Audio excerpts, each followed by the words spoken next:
మీ business ఏదైనా మీ ఊర్లో promotion చేయాలంటే అది సుమన్ టీవీతోనే సాధ్యం. ఇప్పుడే సంప్రదించండి. తీర్మానం చేసి అసెంబ్లీలో కూడా తీర్మానం చేసి అటు హైకోర్టుకి గవర్నమెంట్ ఆఫ్ ఇండియా కూడా పంపిస్తాం. వీలైనంత తొందరలో కర్నూలులో హైకోర్టు బెంచ్ రావడానికి ఈ ప్రభుత్వం అన్ని విధాల ప్రయత్నం చేస్తాం. ఇంత మునుపు ఏదైతే అక్కడ లోకాయుక్త కానీ స్టేట్ హ్యూమన్ రైట్స్ కమిషన్ కానీ ఇలాంటి ట్రిబ్యునల్స్ ఏమైనా ఉంటే అవి కూడా అక్కడే ఉంటాయి. అవి కూడా షిఫ్ట్ చేయడం లేదని చెప్పి మరొకసారి తెలియజేస్తున్నా. ఇది కాకుండా దిశ ఈరోజు ఈ ప్రభుత్వం వికేంద్రీకరణ ఎక్కడికక్కడ 1-2 సిటీసే కాకుండా ఈరోజు అన్ని ప్రాంతాల్లో సమగ్ర అభివృద్ధి కోసం కట్టుబడి ఉన్నాం. ఉత్తరాంధ్రలో విశాఖపట్నం అభివృద్ధి కావాలి, రాయలసీమలో తిరుపతి, కర్నూలు లాంటి టౌన్స్ అభివృద్ధి కావాలి. అదే సమయంలో ఇక్కడ అమరావతి కూడా చాలాసార్లు చెప్పాం. ఆ రోజు మీరు చూస్తే 3 రాజధానులు అని చెప్పి 3 ముక్కలు ఆటాడి కడాన ఏ ప్రాంతం కూడా అభివృద్ధి కాకుండా చేశారు. ఆ రోజు కూడా రాష్ట్రం మొత్తం తిరిగి కర్నూలులో కూడా ధైర్యంగా మన రాజధాని ఏదంటే అమరావతిని చెప్పించింది తెలుగుదేశం పార్టీ ఎన్డీఏ. విశాఖపట్నానికి వెళ్ళి విశాఖపట్నం మీటింగ్లోనే మన రాజధాని ఏదంటే అమరావతిని విశాఖపట్నం కూడా చెప్పారు. అంటే ఈ ప్రభుత్వం పైన ఒక నమ్మకం, చెప్పింది చేస్తారనే విశ్వాసం ఉంది. అందుకే ప్రజలు నమ్మే పరిస్థితికి వచ్చారు అధ్యక్ష. ఈరోజు ఇక్కడ ఉండే సభ్యులందరూ గుర్తుపెట్టుకోవాలి, రాయలసీమలో ఉండే ప్రజలందరూ కూడా ఆలోచించుకోవాల్సిన అవసరం ఉంది. ఈరోజు ఈ రాష్ట్ర సమగ్ర అభివృద్ధి ఒక్క తెలుగుదేశం పార్టీతోనే సాధ్యం అధ్యక్ష. చేశాం, చేసి చూపించాం.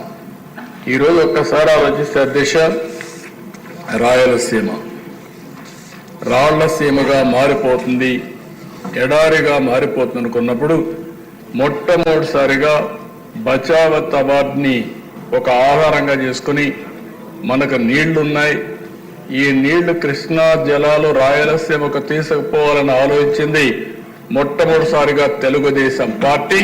నందమూరి తారక రామారావు గారికి కూడా నేను తెలియజేస్తున్నా.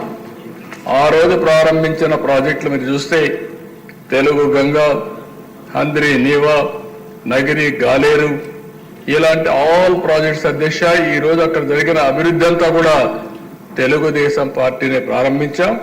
తెలుగుదేశం పార్టీని మళ్ళీ పూర్తి చేసే పరిస్థితికి వచ్చాం. ఈరోజు ఎన్డీఏ కూడా దాన్ని ముందుకు తీసే పరిస్థితికి వచ్చామని కూడా నేను మీకు తెలియజేస్తున్నా. ఈరోజు ఏదైతే సాగునీటి సమస్య ఉందో దీని సాగునీటి సమస్య మీరు ఒకసారి ఆలోచిస్తే నిన్న కూడా ఈ అసెంబ్లీలో చెప్పాను. నదులు అనుసంధానం చేసి పోలవరం పూర్తి చేసి గోదావరి అటు వంశధార, గోదావరి ఇటు వస్తే పెన్నా, బనక చెర్లకు నీళ్లు తీసుకుపోగలిగితే ఒక గేమ్ చేంజర్ అవుతుందని చెప్పాను. ఒక్క విషయం మీరు చూస్తే అధ్యక్ష, ఆ రోజు ఒక్క కియా మోటార్స్ రావాలంటే దానికోసం రిజర్వాయర్ కట్టాలంటే నీళ్లు కావాలంటే 1 సంవత్సరంలో కట్టి ఈరోజు ఆ రిజర్వాయర్ ద్వారా నీళ్లు ఇచ్చిన తర్వాత కియా మోటార్ వస్తే అనంతపూర్ జిల్లా ముఖ చిత్రమే మారిపోయిందంటే అది తెలుగుదేశం పార్టీ చూపించిన చొరవ అని చెప్పి కూడా నేను తెలియజేస్తున్నా. ఈరోజు రాయలసీమ మొత్తం మనం చూస్తే నీళ్లు ఇవ్వగలిగితే, హార్టికల్చర్ని మనం అభివృద్ధి చేయగలిగితే ఆ ప్రాంతానికి మహర్దశ వస్తుందని చెప్పి కూడా నేను మీకు తెలియజేస్తున్నా. కొన్ని అడ్వాంటేజెస్ ఉన్నాయి అధ్యక్ష. బెంగళూరు ఎయిర్పోర్ట్ అనంతపూర్కి చాలా దగ్గర, హైదరాబాద్ ఎయిర్పోర్ట్ కర్నూలుకి దగ్గర, ఇటు చెన్నై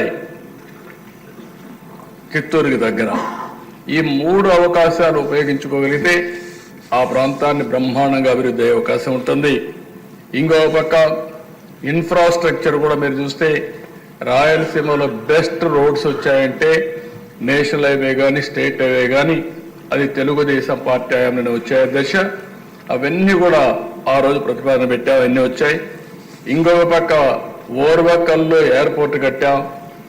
ఇంకొక పక్క మీరు చూస్తే ఈరోజు తిరుపతి ఎయిర్పోర్ట్ని ఎక్స్పాండ్ చేసి రన్వే పెంచి ఈరోజు ఒక హబ్గా ఇంటర్నేషనల్ ఫ్లైట్స్ కూడా రావడానికి చూసాం. కడప ఎయిర్పోర్ట్ను కూడా రన్వే ఎక్స్పాండ్ చేసి నైట్ ల్యాండింగ్ ఫెసిలిటీ కూడా పెట్టే పరిస్థితికి వచ్చాం. అంటే ఈరోజు ఏ ప్రాంతంలో లేనటువంటి 4 ఎయిర్పోర్ట్లకు ఉన్నాయి దిశ. ఒక పక్క తిరుపతి, ఇంకొక పక్క కడప, ఓర్వకల్, ఇంకొక పక్క పుట్టపర్తి ఒకటి ప్రైవేట్ ఎయిర్పోర్ట్ ఉంది. అడ్వాంటేజ్ కింద బెంగళూరు కూడా వచ్చే పరిస్థితి వస్తుంది దిశ. ఇంకొక పక్క దిశ ఎడ్యుకేషన్ ప్రాధాన్యత ఇచ్చాం. తిరుపతిని ఒక ఎడ్యుకేషన్ హబ్గా తయారు చేస్తున్నాం. ఐఐటి, ఐజర్, అదే మరిగా కల్నరీ ఇన్స్టిట్యూట్ ఒకటి, IIIT కర్నూలులో పెట్టాం, ఉర్దూ యూనివర్సిటీ కర్నూలులో పెట్టాం. ఇవి కాకుండా దేశ సెంట్రల్ యూనివర్సిటీ అనంతపూర్లో పెట్టాం. రాయలసీమని ఒక ఎడ్యుకేషన్ హబ్గా తయారు చేయాలని తెలుగుదేశం పార్టీ ముందుకు పోయాం. ఏదైతే ప్రజాగళంలో మిషన్ రాయలసీమ అనౌన్స్ చేశారో దానికి కట్టుబడి ఉండి తప్పకుండా మిషన్ రాయలసీమలో చెప్పిన ప్రతి ఒక్కటి కూడా తెలుగుదేశం పార్టీ ఎన్డీఏ ప్రభుత్వం పూర్తి చేస్తామని చెప్పి కూడా నేను మీకు తెలియజేస్తున్నాను.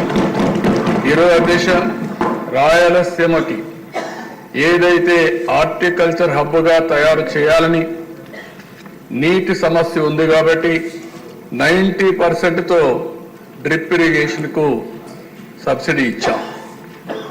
ఆ 90% ఇస్తే గత ప్రభుత్వం దాన్ని కూడా తీసేసే పరిస్థితికి వచ్చారు. అలాంటి ఏ విషయంలో చూస్తే అధ్యక్ష, రాయలసీమకు ఒక్క పని చేసిన దాఖలాలు లేవు. ఇండస్ట్రీ వచ్చిన తిరుపతిలో హార్డ్వేర్ హబ్గా తయారైందని తెలుగుదేశం పార్టీలో వచ్చింది. నిన్ననే మీరు చూస్తే కొప్పర్తి, ఓర్వకల్ 2 ఇండస్ట్రియల్ పార్కుల కోసం గవర్నమెంట్ ఆఫ్ ఇండియా శాంక్షన్ చేస్తే 2 కూడా రాయలసీమలో పెట్టి 5,000 కోట్ల రూపాయల దగ్గర దీనికి శాంక్షన్ చేశాం. అదే మరి ఓర్వకల్లో డ్రోన్ సిటీగా తయారు చేశాం. మ్యానుఫ్యాక్చరింగ్ కానీ, యూస్ కేసెస్ తయారు చేయడం కానీ, సర్టిఫికేషన్ కానీ కేంద్రంగా తయారు చేశాం. అందుకే కర్నూలు టౌన్ని ఒక మంచి టౌన్గా తయారు చేయాలనేది తెలుగుదేశం ప్రభుత్వం యొక్క సంకల్పం. తప్పకుండా చేస్తాం.